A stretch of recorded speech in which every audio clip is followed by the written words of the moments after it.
kesempatan mungkin saya akan bahas satu sesi sendiri mengenai fraud ya, fraud audit. Ketiga ya, ada fraudulent financial reporting, misappropriation of asset. Nanti fraudulent financial reporting pun dibagi lagi menjadi dua ya.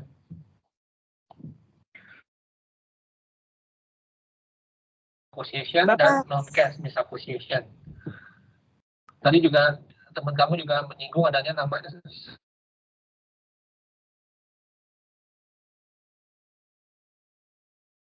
Saya akan bahas kalau nanti ada waktu ya. Sekarang coba saya akan mengenai yang tadi saya bilang ada kasus ya mengenai materiality dan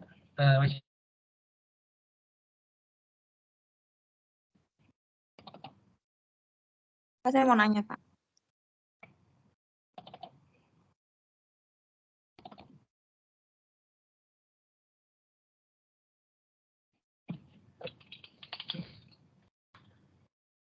Namanya siapa?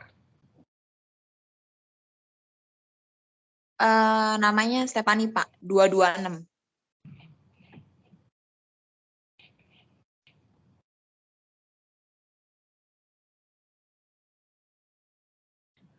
Putus-putus suaranya ya.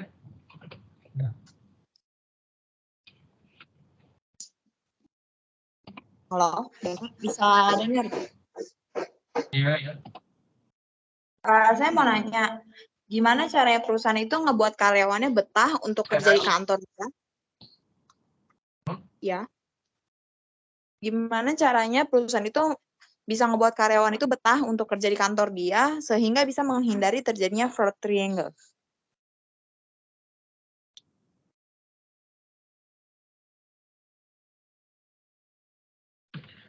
Jadi gini ya. Jadi sekarang sih generasi kerja sekarang sih banyak kan itu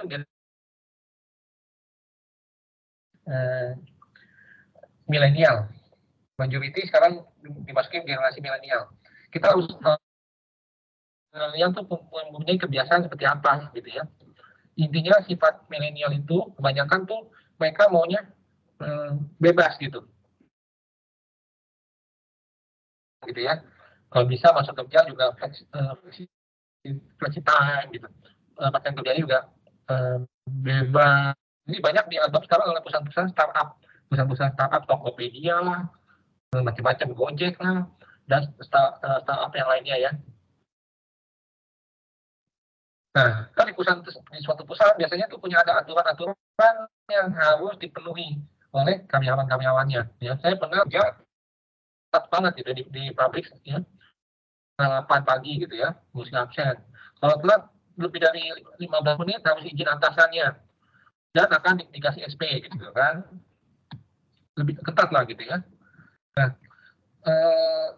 orang kerja sih intinya gini, ada buat saya juga pindah kerjanya pindah-pindah dulu ya. Saya bilang kita inline aja sama intinya ya. Tidak ada yang ideal yang kita mau gitu ya. Mau misalnya contoh mau gaji gede tapi kerjaan santai. Nah itu agak susah nyarinya ya. Otomatis kalau mau gaji besar tingkat stresnya juga lebih besar gitu ya. Untuk kalau saya tadi berkaitan lagi dengan fraud ya. Fraud itu sama sekali ya, kalau di suatu perusahaan itu sama sekali tidak bisa dihilangkan, hanya bisa dikurangi. Kenapa? Kan yang tadi ada kamu singgung, fraud triangle salah satunya adanya opportunity, adanya insentif, adanya pressure. Pernah terjadi suatu yang majority karyawannya itu adalah maling semua gitu. Kebanyakan saudara yang punyanya, ya kan kalau saudara yang punyanya ya mereka enak-enak aja gitu melakukan fraud gitu ya. Nah, jujur-jujur aja yang menjaga integritas, akhirnya kita menjadi dimusuhi gitu.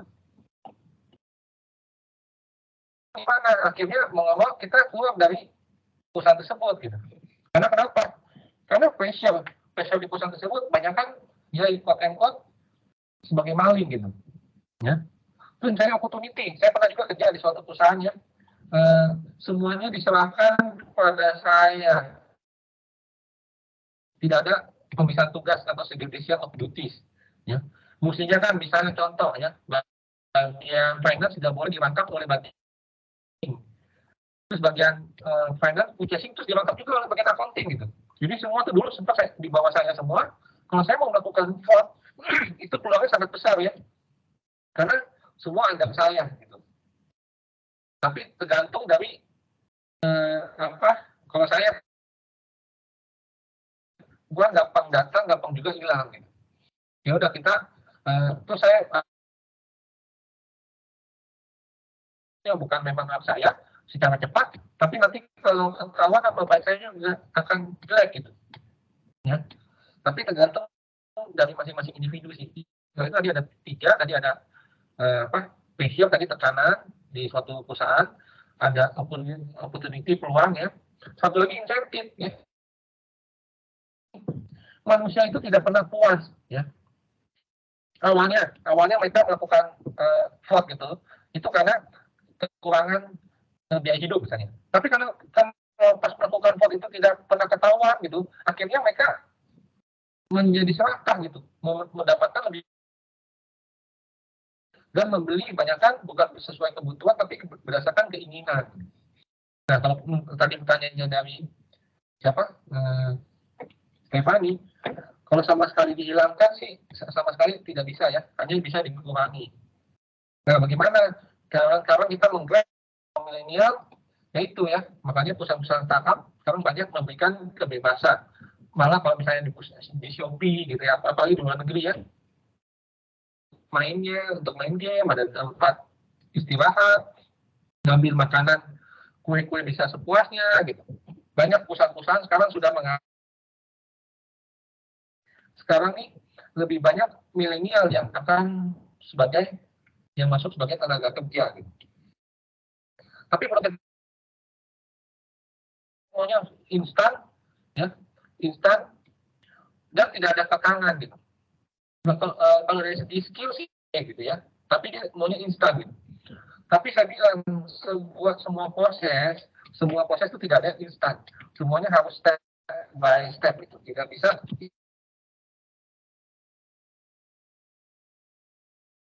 itu bisa instan ya, bisa langsung jadi direktur atau pemilik perusahaan. Tapi kalau ini semua itu butuh proses ya, tidak ada, makanya seperti kayak istilah saya pernah sering ditawar percaya dengan seperti itu gitu ya. Kalau orang bisa tidak pernah kalah ya, misalnya pernah terus investasi, buat apa kita usaha gitu.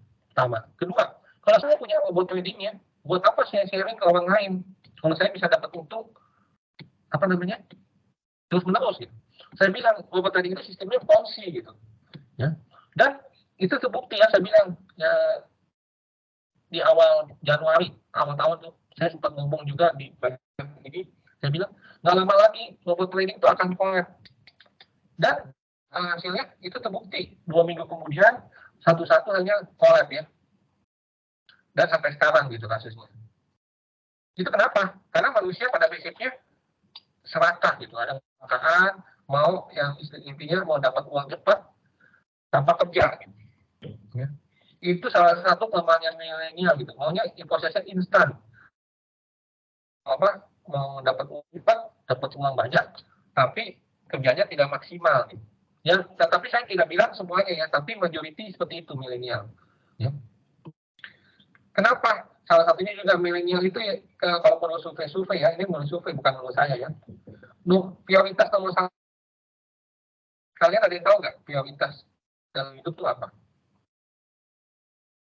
Ini menurut survei ya, nomor 1 dan nomor 2. Nomor 1-nya adalah jalan-jalan gitu ya.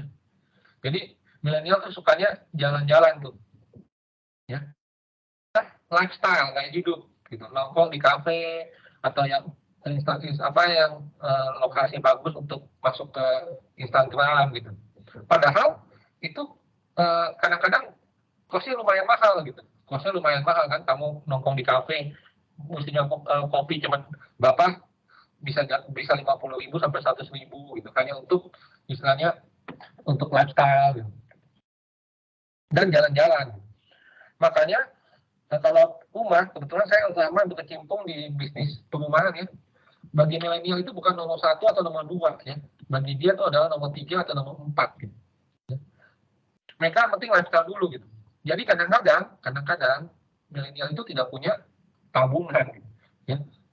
Apa? Income-nya gede, income-nya besar, tapi kadang-kadang nggak ada tabungan. Karena kebanyakan habis untuk memenuhi lifestyle-nya dia gitu. Ada bukan milenial kan? Oh, punya mobil ada 3, dia mau punya mobil ke-4. Gitu. Buat apa mobil banyak-banyak? Mobil bukan aset yang produktif, bukan aset yang ya. Kamu beli sekarang, seminggu kemudian nilainya langsung jatuh gitu. Ya, seperti handphone juga gitu. Ya. Kamu beli mahal 20 juta, kamu buka aja tuh segelnya, itu nilainya sudah berkurang. Ya. Tapi ini wow gitu. Pokoknya intinya untuk lifestyle dia lah, gonta-ganti mobil gitu kan. Ya itu masing-masing individu ya. Jadi melenceng dari Stephanie. Jadi intinya pertanyaannya kalau untuk sama sekali dihilangkan sama sekali fraud itu nggak bisa ya. Hanya bisa dikurangi. Dan ada job ya, ada job. Kalau kita mau melakukan korupsi gitu ya, fraud gitu ya, lakukanlah dengan 3 hal ya. Yang pertama ya, lakukanlah secara berjemaah ya. Jangan kamu melakukan sendirian, karena kalau melakukan sendirian kemungkinan besar kamu akan ketahuan cepat atau lambat gitu ya.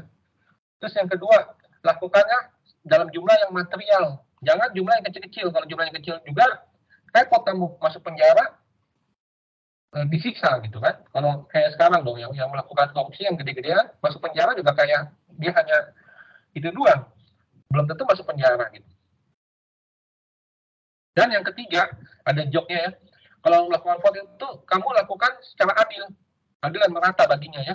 Jangan sampai ada salah satu yang bersuara. Saya pernah menjadi internal audit di salah satu perusahaan ya. Awal-awal, kita sudah melakukan prosedur auditnya dengan lengkap ya, dengan benar. Kita tidak menemukan adanya fraud di perusahaan tersebut ya. Nah, tiba-tiba pada saat kita mau pull out, kita mau keluar lah, kita udah mau selesai, ada satu karyawannya datang, Pak, saya mau ngaku dosa nih. Kenapa Pak? Gitu kan? Sebenarnya kita melakukan fraud, Pak. Hah? Oh, kamu mau punya ngomong, kamu bisa ini loh. Oh, nggak apa-apa, saya sakit hati Pak. Saya yang paling banyak diminta ini mengerjakan, tapi bagian saya paling kecil. Ya, terus melakukan protes dari siapa sampai siapa? Ternyata dari level GM, ya sampai level staff. Bukan seperti apa? Akhirnya dia ngomong deh. Habis itu kita nggak jadi pull out tuh. Akhirnya kita audit ulang. Dan ternyata ketangkep. Ya, dari level GM sampai level staffnya melakukan fraud. Ya, akhirnya sama ownernya semua ada yang masuk penjara dan juga yang dipecat gitu. Gitu ya. Itu hanya job doang. Job bahwa kalau melakukan fraud atau korupsi itu dilakukan dengan 3 hal gitu.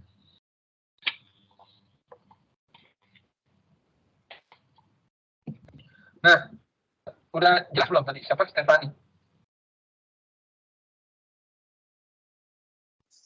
Jelas Pak, makasih Pak. Nah, kita sekarang bahas dulu yang nomor 2 ya, soalnya ada 3 ya. Soal nomor 2 dulu. Ini mengenai materialitas. Berikut ini adalah beberapa pernyataan yang terkait dengan materialitas. Ya. Yang A, auditor tidak harus menetapkan tingkat materialitas atau laporan keuangan yang diauditnya. Menurut kamu pernyataan ini tepat dan tepat kenapa?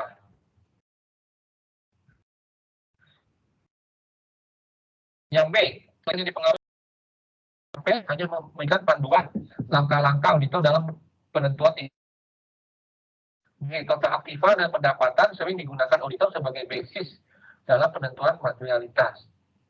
Ada yang bisa bantu jawab nggak? Yang D.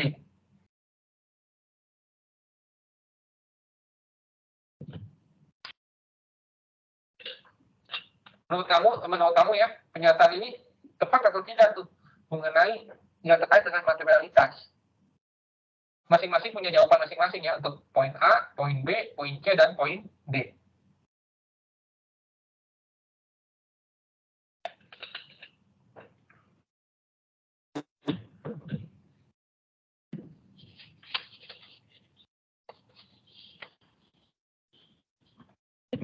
Ada yang bisa bantu jawab? Boleh terserah mau yang A, B, C atau yang D gitu ya. Saya tunggu 1 menit ya.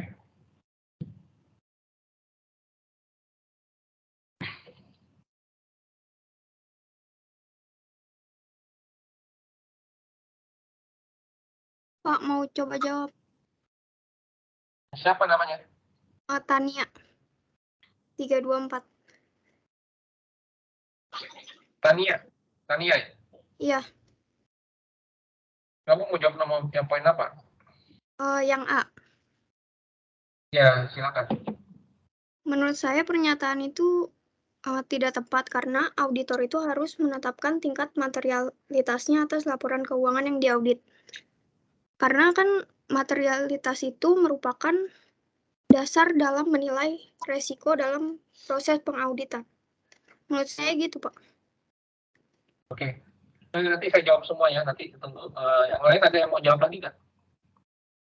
Mungkin yang B, C, D. Pak, saya mau jawab, Pak. Siapa namanya? Cecilia, Pak. NIM-nya 059. 59. Iya. Oke. Saya mau jawab yang B. Itu pertanyaannya tidak tepat, Pak. Soalnya tingkat materialitas juga dipengaruhi oleh faktor kualitatif, Pak. Contohnya apa faktor kualitatif?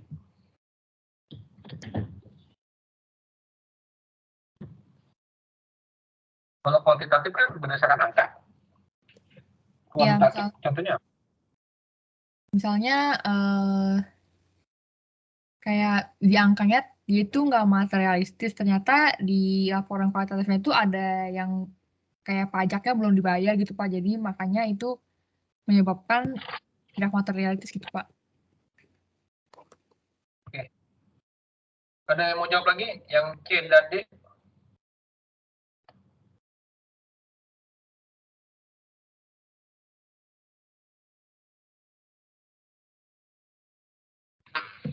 Yang A dulu ya, saya coba jawab ya.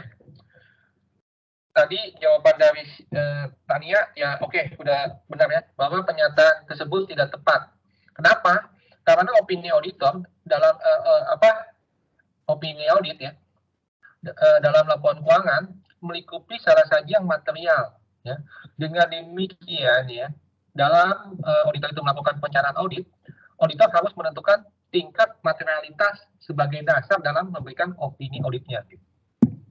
Ya, jadi pernyataan itu tidak tepat di pernyataan ini. Auditor tidak harus menetapkan tingkat materialitas. Nah, justru kebalikannya, auditor harus menetapkan tingkat materialitas atas laporan keuangan yang diauditnya. Karena kalau nanti kamu baca di opini audit itu dalam laporan auditor ya, dia melingkupi salah saja yang material.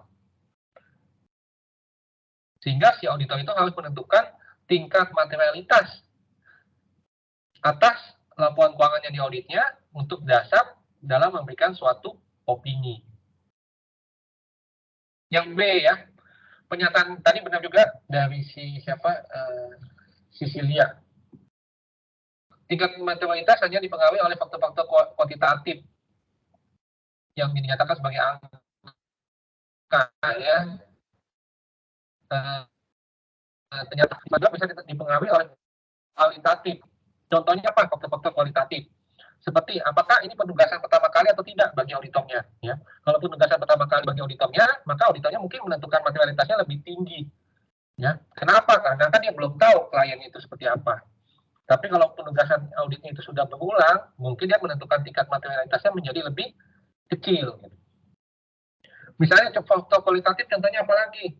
Contohnya kelemahan pengendalian internal gitu. Misalnya perusahaan yang seperti saya bilang, kalau perusahaan tersebut pengendalian internal kontrolnya tidak baik ya, otomatis auditor akan menentukan risiko yang tinggi ya. Dengan risiko tinggi mengambil bahan buktinya juga semakin lebih banyak.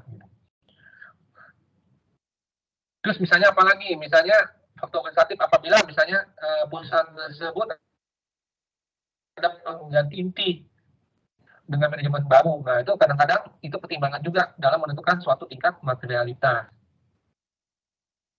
Yang untuk yang C dan D ada yang bisa bantu? Pak, saya mau coba jawab yang D, Pak. Siapa namanya? Rafael Effendi, Pak.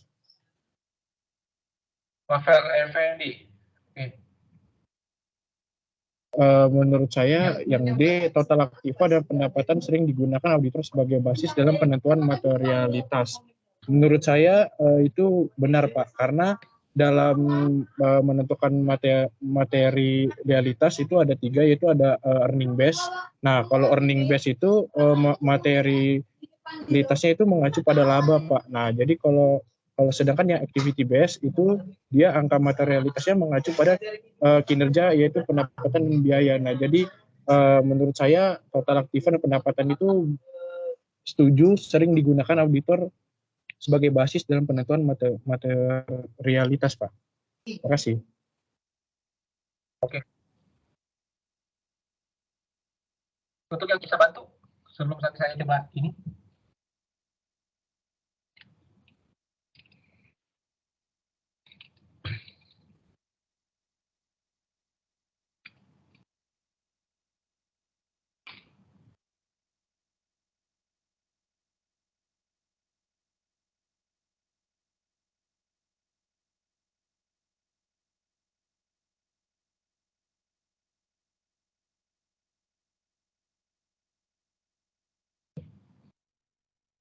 Ya, untuk yang C, ini istilahnya apa? Standar auditing atau SPAP hanya memberikan panduan langkah-langkah auditor dalam penentuan tingkat materialitas. Pernyataan tersebut benar ya, karena SPAP tidak memberikan semacam standar materialitas. Memberikan panduan tentang faktor-faktor yang perlu dipertimbangkan auditor dalam materialitas. Jadi pernyataan untuk nomor C itu sudah benar ya. Untuk yang D, tadi si Rafael Effendi penjelasannya mungkin pernyataan total aktiva dan pendapatan sering digunakan auditor sebagai basis dalam penentuan materialitas. Pernyataan tersebut sudah benar. Kenapa? Ya, karena total aktiva dan pendapatan jika dibandingkan dengan basis lainnya seperti laba sebelum aktiva dan pendapatan itu relatif lebih stabil. Ya. Terus lebih dapat predictable, lebih dapat. Selain itu, ya, total aktiva dan pendapatan itu biasanya mewakili besarnya entitas atau perusahaan. Sehingga pernyataan nomor D itu adalah pernyataan tersebut sudah benar. Ya, jadi untuk yang A tadi tidak tepat, yang B tidak tepat, yang C tepat, yang D dan juga tepat. Ya. Itu soal kedua ya. Ada yang mau tanya dulu soal kedua sebelum saya lanjut ke soal ketiga. Ya, soal ketiga itu mengenai risiko audit ya. Tadi teman kamu sudah presentasi mengenai risiko audit. Saya kasih 10 contoh ya. Ini masuk risiko apa ya? Ya, ketika menjalankan audit laporan keuangan, kan harus memahami risiko audit dan komponennya.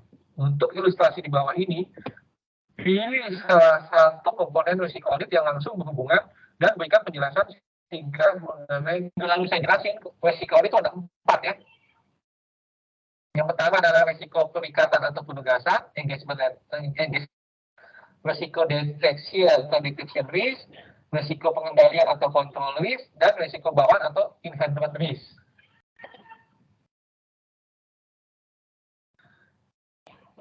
Yang pertama, klien gagal menemukan kecurangan karyawan secara tepat waktu karena rekening bank tidak direkonsiliasi setiap bulan. Ini masuk risiko yang mana ya? Yang kedua, cash lebih rentan terhadap pencurian dibandingkan persediaan batu bara. Yang ketiga, konfirmasi piutang oleh auditor gagal mendeteksi salah satu material. Keempat, terjadi pengambilan uang tanpa persetujuan yang layak. Kelima, tidak terdapat pemeriksaan tugas yang cukup. Nah, 1-5 dulu kita bicara ya. Ada yang bisa bantu nggak? Nomor 1 tuh masuk risiko deteksi yang mana? Risiko audit yang mana?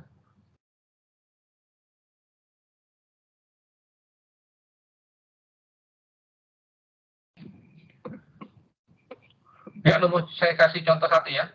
Klien gagal menemukan kecurangan karyawan secara tepat waktu karena rekening bank tidak direkonsiliasi setiap bulan. Ini masuk di risiko audit adalah control risk, ya, risiko pengendalian, ya, di mana seharusnya rekening bank itu harus direkonsiliasi secara rutin setiap bulan, tapi tidak dilakukan rekonsiliasi rutin oleh kliennya, sehingga ini masuk sebagai risiko pengendalian atau control risk. Yang kedua, kas lebih rentan terhadap pencurian dibandingkan persediaan batu bara, ya. Ini termasuk risiko bawaan atau inherent risk, ya. Saya bilang risiko bawaan itu tidak bisa sama sekali dihilangkan, hanya bisa dikurangi. Ya, itu masuk jadi kategori risiko bawaan atau inherent risk. Yang ketiga, konfirmasi piutang oleh auditor gagal mendeteksi salah saji yang material. Ini masuk detection risk, ya.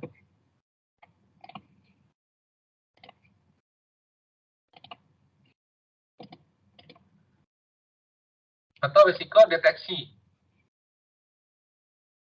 Yang keempat, terdapat pengembalian uang tanpa persetujuan yang layak. Ya, ini juga masuk kategori adalah control risk, ya. Di mana pengambilan uang tanpa adanya approval yang layak, ya. Kontrolnya jadi lemah, risiko pengendaliannya lemah. Yang kelima sama ya, juga adalah risiko pengendalian atau control risk. Keenam, dihilangkannya prosedur substantif yang diperlukan. Ini masuk sebagai kategori detection risk atau risiko deteksi. Ketujuh, piutang wesel rentan terhadap salah saji material dengan asumsi tidak terdapat pengendalian internal yang relevan. Ini juga sama masuk sebagai control risk. 8. Pengembangan teknologi membuat produk utama menjadi ketinggalan zaman. Ini sama seperti nomor 2, yaitu inherent risk atau risiko bawaan. Kesembilan, auditor mematuhi standar yang berlaku umum pada suatu penugasan audit, tetapi pemegang saham menuntut auditor karena menerbitkan laporan keuangan yang menyesatkan. Ini termasuk di risiko penugasan atau engagement risk. Ke-10, perusahaan XYZ, klien kekurangan modal kerja untuk meneruskan kegiatan operasinya. Ini masuk sebagai inherent risk atau risiko bawaan. Sampai sini ada yang mau nanya contoh 10 contoh ini. Jadi risiko audit ini ya ada 4, yaitu risiko perikatan atau penugasan atau engagement risk, risiko detection risk, risiko pengendalian control risk, dan terakhir adalah risiko bawaan atau inherent risk. Dari 10 tadi semuanya ada ya, udah saya wakilin untuk ke 10 soal yang saya bikin singkat, itu 4-4-nya ini ada. Yang paling banyak adalah di control risk.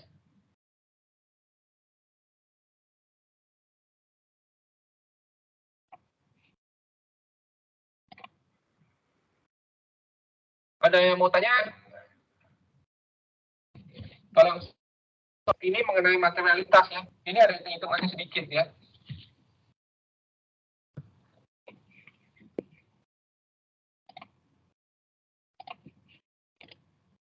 Kata akuntan publik Suharjo dan Nokan akan mengaudit lembaga global sukses berakhir tanggal 31 Desember 2010. Hasil usaha dan laba perusahaan relatif stabil dibandingkan dengan tahun sebelumnya dan tidak ada salah saji yang material atau material misstatement yang ditemukan selama audit sebelumnya, sehingga auditor dapat menggunakan batas materiality yang tinggi. Laporan keuangan 1.550.000.000 dalam ribuan berarti 1 miliar ya, 1 miliar ya. 1.550.000.000, beban pajaknya 62 juta, laba usahanya 335 juta, laba bersihnya 158 juta. Berikut ini adalah beberapa temuan audit oleh KP Suharjo dan Nokan. Ada 3 temuan ya. Dia mengaudit PT Global Sukses. Yang pertama, daftar analisa umum piutang menunjukkan jumlah piutang usaha pada tanggal 31 Desember 2010 sebesar 280 juta. 10% dari jumlah tersebut telah jatuh tempo lebih dari 90 hari. Periode kredit yang diberikan kepada pelanggan adalah 30 hari. Kebijakan perusahaan adalah membuat penyisian piutang tidak tertagih sebesar 5% dan 10% masing-masing untuk piutang yang telah jatuh tempo 60 dan 90 hari. Berdasarkan hasil perhitungan fisik persediaan pada tanggal 31 Desember 2010, jumlah persediaan perusahaan sebesar 360 juta. Pada saat perhitungan fisik terdapat barang konsinyasi yang ikut dihitung sebesar 30 juta. Saldo persediaan pada neraca PT Global Sukses 31 Desember 2010 adalah 340 juta. Ya, yang pertemuan ketiga, perusahaan membayar beban perbaikan mesin sebesar 85 juta yang dicatat sebagai beban perbaikan dan pemeliharaan. Perbaikan mesin tersebut akan memperpanjang masa manfaat mesin. Nah, diminta apa? Diminta tentu planning materiality dan tolerable misstatement ya. Planning materiality atau PM ya katanya, dan tolerable misstatement terus salah toleransi atau TM dalam rangka audit atas laporan keuangan PT Global Sukses untuk tahun yang berakhir pada tanggal 31 Desember 2010. Sehubungan dengan temuan audit di atas, tentukan apakah KP Suharjo dan Nokat harus mengajukan usulan jurnal penyesuaian atau adjustment. Jika ya, buatlah jurnal penyesuaian dan sebutkan alasan yang mendasari usulan tersebut.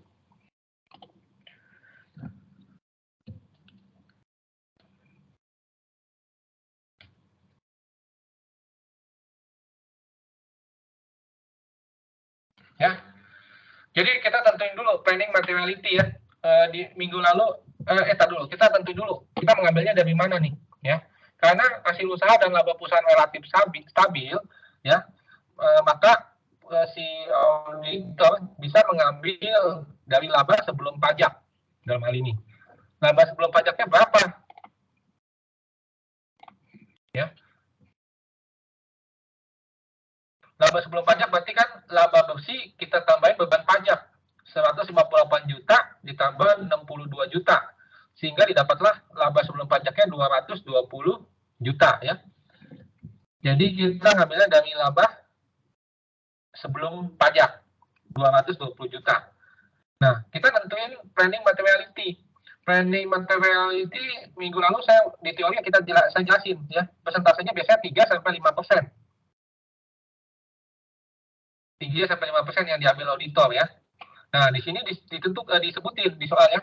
Auditor akan menentukan batas materiality yang tinggi. Jadi kita ambil persentase yang paling tinggi, yaitu 5%. 5% kita kali tadi 220 juta. Sehingga dapatlah planning materiality-nya 5% kali 220 juta itu dapatnya berapa? 11 juta ya. Dapatnya 11 juta. Jadi untuk planning materiality adalah 11 juta. Tolerable misstatement-nya berapa? Tolerable misstatement tuh persentasenya antara 50 sampai 75%. Ya. Di sini juga ditentukan kan batas materiality-nya tinggi sehingga kita ngambil persentase yang paling tinggi yaitu 75%. Ya. Tolerable misstatement 75% kita kali planning materiality yang kita dapetin tadi itu 11 juta. Sehingga didapatlah 75% dikali 11 juta dapatnya 8 juta. Ribu.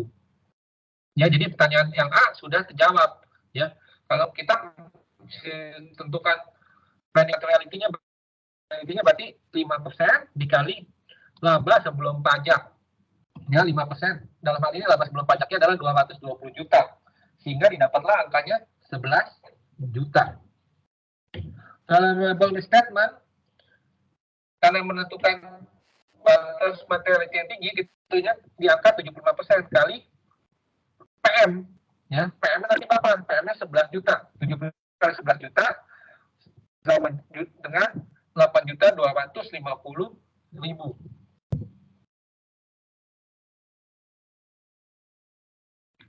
Ya, untuk yang sekarang untuk piutang dulu ya.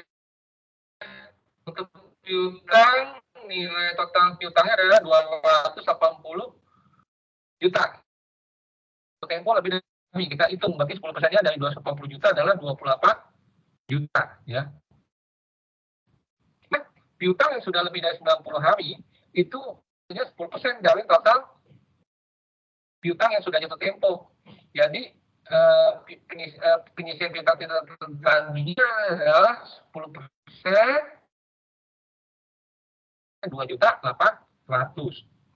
Sehingga auditor dalam hal ini atau melakukan juga penyesuaian atau tepat, karena penyisian piutang tidak tertangginya nilainya lebih kecil daripada nilai totalnya.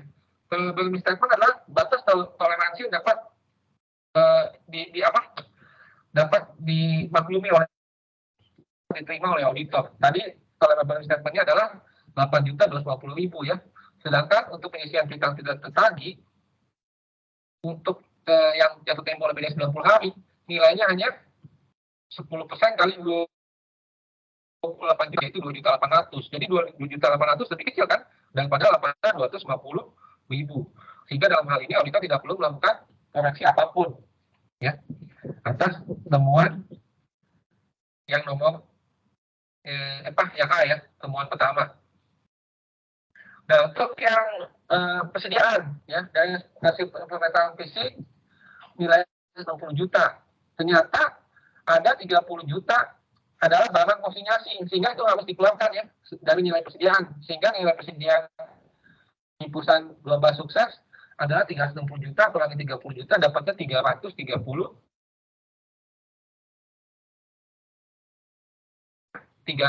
juta, sehingga ada selisih sebesar 10 juta ya.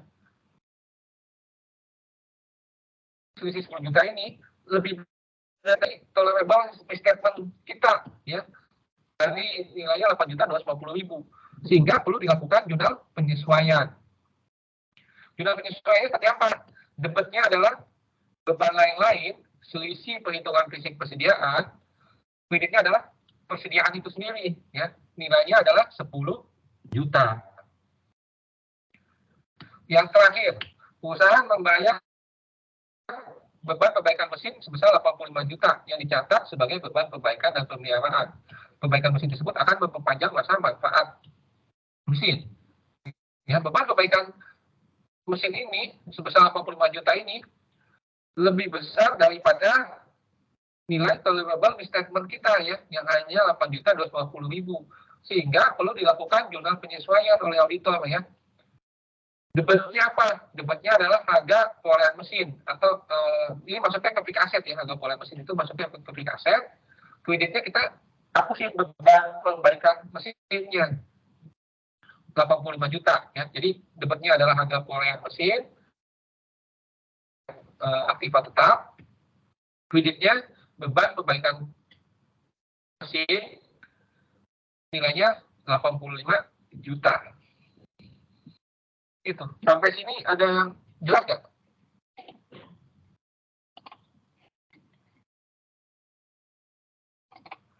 Ada yang mau ditanyakan?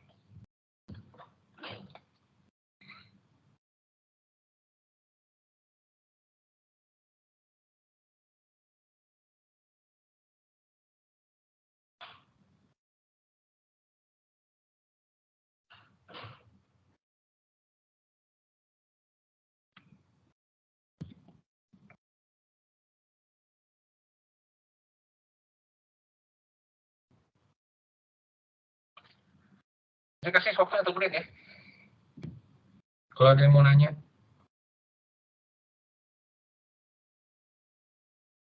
Planning materiality, tolerable misstatement ya. Terus apakah temuan oleh auditor itu perlu dilakukan koreksi atau tidak gitu ya. Kalau selama temuannya di bawah tolerable misstatement, kadang-kadang temuannya bisa diabaikan. Seperti misalnya tadi contoh nomor A ya, nilainya penyisian piutangnya hanya 2.800.000, padahal adalah 8.250.000.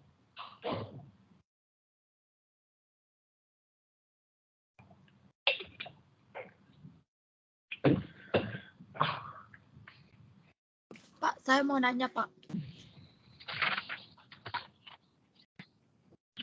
Siapa namanya?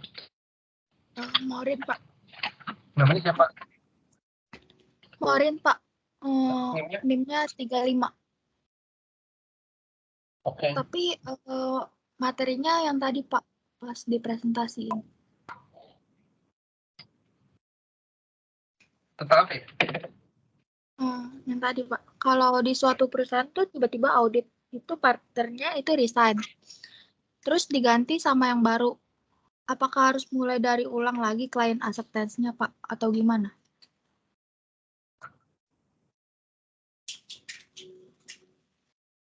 Jadi partner resign pun ada ketentuannya. Kalau di kantor ketan publik dia tidak bisa langsung resign pindah ke KP lain. Ya biasanya dia ada jeda waktu 6 bulan. Ya jadi misalnya partner KP Deloitte ya, dia mau pindah ke PwC, dia tidak bisa langsung bulan depan ada di KP PwC karena ada kode etiknya ya.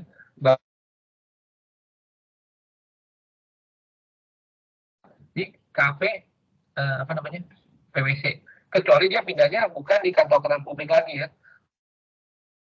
Kantor publik minimal harus 6 bulan dia baru bisa aktif. Kenapa? Kalau di bawah 6 bulan takut partner itu membawa klien.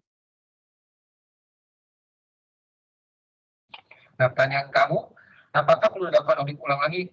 Tidak perlu ya. Kadang-kadang partner itu signing yang melakukan auditnya kan bukan partner itu sebenarnya, melakukan audit di lapangan, fieldwork. Mendapatkan bahan buktinya bukan di partner itu ya. Biasanya apalagi kalau di KP besar itu ada bagian QC, quality control ya. Jadi sebelum partner itu signing biasa sudah di review dulu QC. Kalau dulu saya di Deloitte QC-nya itu orang Filipina. Jadi kita ditanya kayak skripsi. Ini kenapa naiknya apa turun? Kenapa nih ada adjustment? Ditanya tuh atas working paper kita untuk angka-angka di klien tersebut. Ya, jadi kalau memang dia sudah menurut dia baru masuk ke partner ya. Nanti partnernya pun akan nanya biasanya kadang-kadang akan nanya. Tapi kalau udah udah di QC biasanya lebih percaya diri gitu. Bahwa laporan audit yang akan di-assigning itu cenderung sudah mendekati wajar lah gitu. Sudah wajar gitu.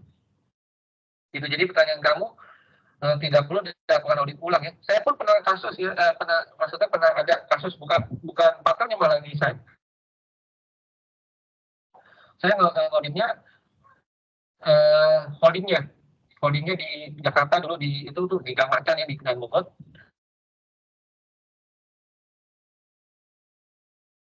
Kota yaitu di Makassar, di Bali sama di Surabaya ya. 2 minggu, kurang lebih 1,5 bulan. Mereka ngaudit di 3 kota besar tersebut. Ke Makassar dulu, ke Denpasar, habis itu dia ke Surabaya baru balik.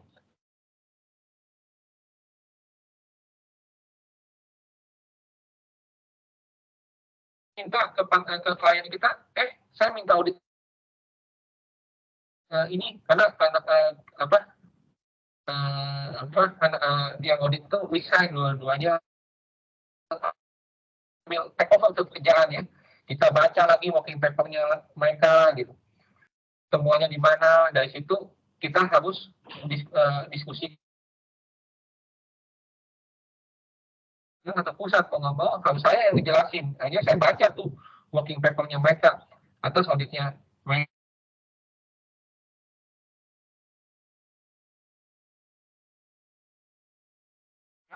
Jadi yang dulu tetap kita harus ngejelasin atas teman-teman audit itu kenapa gitu.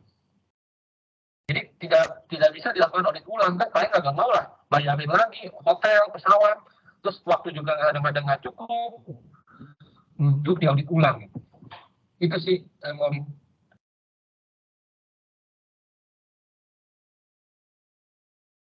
Oke Pak, terima kasih. Udah jelas loh? Udah Pak. Pak, saya juga mau tanya. Siapa namanya? Winda. DIM-nya 20, 20, 50, 216. 216? Iya, 216. Ya.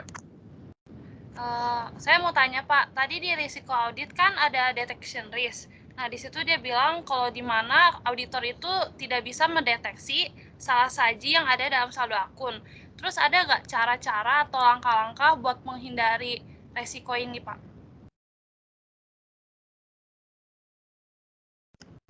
Kamu harus bisa semua risiko ini saya bilang ya, itu kadang-kadang risiko di pekerjaan itu tidak bisa sama sekali dihilangkan ya.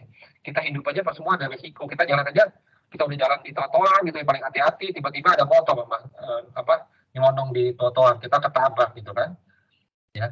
Tapi minimal kita bisa mengurangi. Tadi pertanyaan kamu mengenai detection risk. Bagaimana mengurangi risiko detection risk ini? Salah satunya, auditor dapat mengambil sampel yang lebih banyak, gitu, sampling, mengambil bahan bukti yang lebih banyak.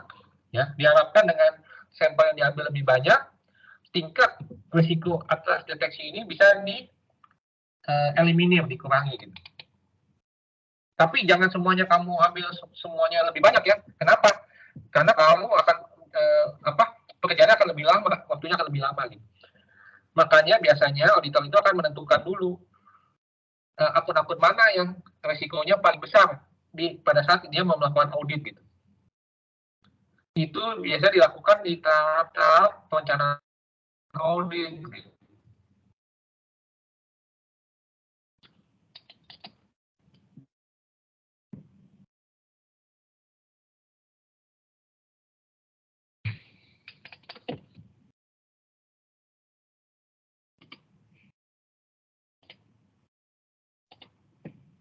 Ada yang mau nanya lagi? Pasti mau nanya. Siapa namanya? Seilin, Pak. 2020 50 328. Ya. Kalau yang tadi jawaban Bapak, sebenarnya ada nggak sih Pak yang membuat, pasti kan ada terjadi inkonsistensi dalam bukti audit atau misalkan keraguan dari informasi yang digunakan sebagai bukti audit. Nah itu tuh apa penyebab hal tersebut terjadi dan ada solusinya gitu nggak sih Pak supaya nggak ragu lagi atas informasi bukti audit tersebut? Ya, jadi gini, jadi kadang-kadang kita melakukan audit terus di tahap perencanaan audit gitu ya. Kadang-kadang kita mengaudit resikonya ini perusahaan besar apa enggak gitu. Kalau perusahaan ini besar gitu ya, kita tidak bisa menerjunkan semua yang masih junior gitu. Ya, otomatis kalau kita terjunin yang baru junior atau belum punya pengalaman, mereka pun tidak punya pengalaman untuk mendeteksi risiko akun-akun mana yang berisiko. Bagaimana untuk mendeteksi risiko. Sedangkan kalau yang sudah punya pengalaman, dia udah tahu lah, oh perusahaan ini risikonya di sini. Bagaimana untuk mengurangi risiko ini gitu. Nah biasanya auditor itu akan menentukan tim ya.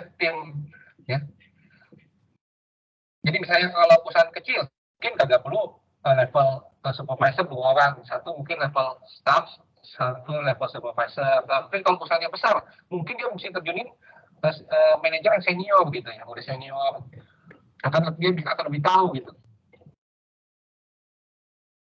Itu sih. Baik Pak, terima kasih Pak.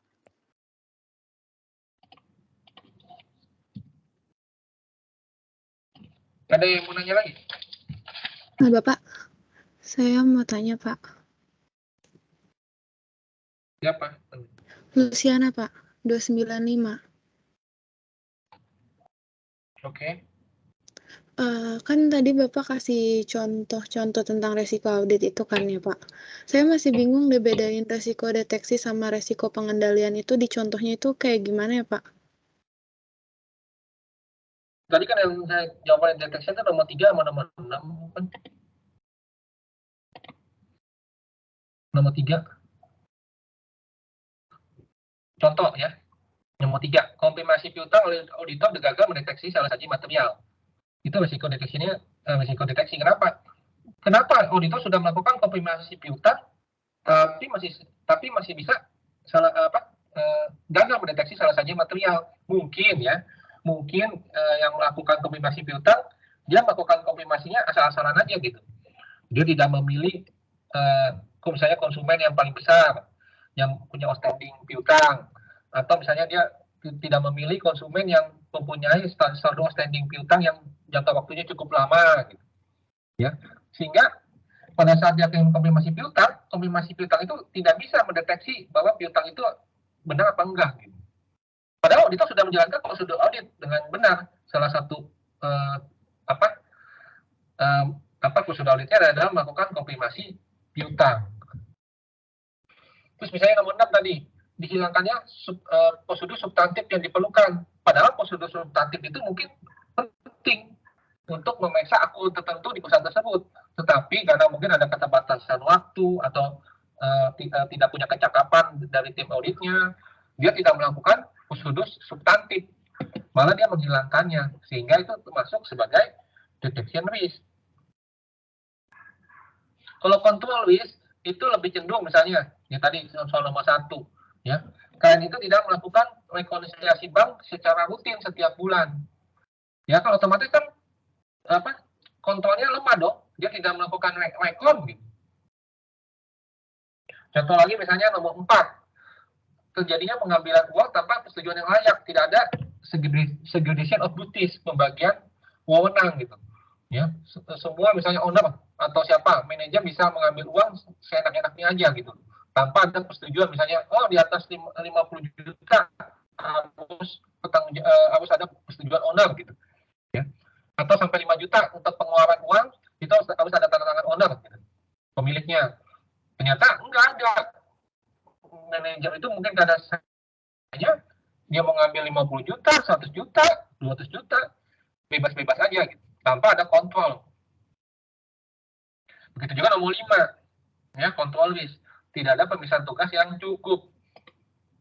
Tadi seperti saya bilang, saya merangkap kerjaannya finance, accounting, sama purchasing gitu. Ya. Padahal itu resiko terjadinya fraud sangat besar. Ya. Sudah jelas belum?